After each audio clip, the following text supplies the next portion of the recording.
ಸಂಖ್ಯೆ ಜಾಸ್ತಿಯಾಗಿತ್ತು. ಮೊದಲು ಕ್ಯೂನಲ್ಲಿ ಹೋಗಬೇಕಾದರೆ ನನಗೆ ಮಾತ್ರ ತುಂಬ ಬೇಜಾರಾಯಿತು. ಯಾಕಂದರೆ ಅಲ್ಲಿ ಭಕ್ತಾದಿಗಳು ನೂಕು ನುಗ್ಗಲು ಪ್ರಯತ್ನಿಸಿದರು. ಅಲ್ಲಿ ಸಣ್ಣ ಸಣ್ಣ ಮಕ್ಕಳು, ವಯಸ್ಸಾದವರು ಕೂಡ ಇದ್ದರು. ಏನೇ ಆಗಲಿ ನಾವು ಕೂಡ ಸ್ವಲ್ಪ ಶಾಂತ ರೀತಿಯಿಂದ ಕ್ಯೂನಲ್ಲಿ ಸೇರಿಕೊಂಡೆವು.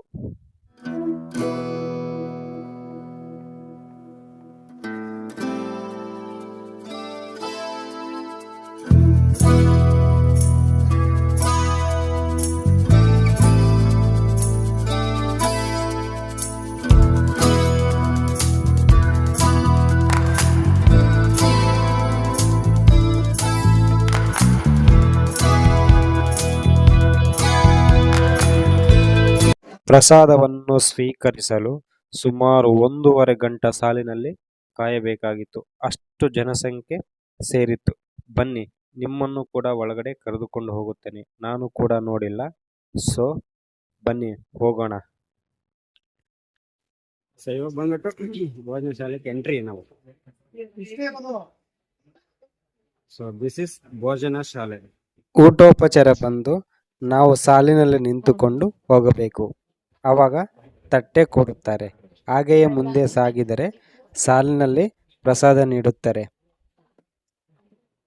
ನೀವು ತೆಗೆದುಕೊಂಡು ಹೋಗಿ ಎಲ್ಲಿ ಬೇಕಾದರೂ ಕೂತ್ಕೊಂಡು ತಿನ್ನಬಹುದು. ಇಲ್ಲಿ ಒಂಥರ ಇದೆ, ನೀವೇ ನೋಡಿ ಇಲ್ಲಿ ಯಾವ ಥರ ವ್ಯವಸ್ಥೆ ಇದೆ ಅಂತ. ಪ್ರಸಾದ ಮಾತ್ರ ತುಂಬ ಚೆನ್ನಾಗಿತ್ತು. ನೀವು ಕೂಡ ಒಮ್ಮೆ ಟ್ರೈ ಮಾಡಿ ನೋಡಿ.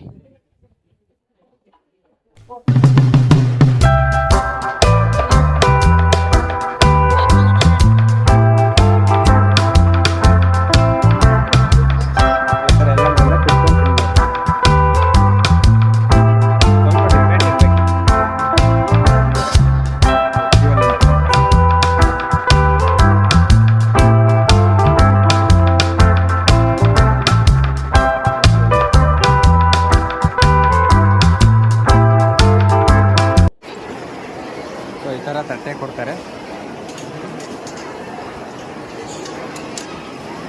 ತಟ್ಟೆ ಒಳಗೆ ಅಲ್ಲಿ ರೈಸ್ ಹಾಕ್ಸ್ತೀವಿ. ತಟ್ಟೆ ಎಷ್ಟು ರೇಟ್ ಹಾಕ್ತಾರೋ ನೋಡಬೇಕು.